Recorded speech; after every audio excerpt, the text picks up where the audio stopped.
Tumandagi O'zbek Qo'rg'on mahalla tibbiyot punkti o'rnida poliklinikaning filiali tashkil etiladi.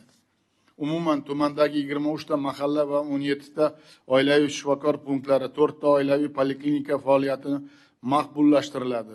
12 mingdan ko'p odamga xizmat qilayotgan 7 ta yirik poliklinika, qolgan 27 tasi kichik poliklinika sifatida qaytadan tashkil qilinadi. Tumandagi markaziy poliklinika esa tuman shifoxonasining maslahat diagnostika bo'limiga aylantiriladi.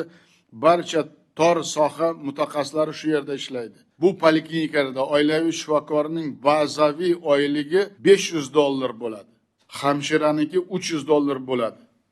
Oilaviy shifokor va hamshira malaka sertifikatini olsa yana shuncha ustama to'laymiz.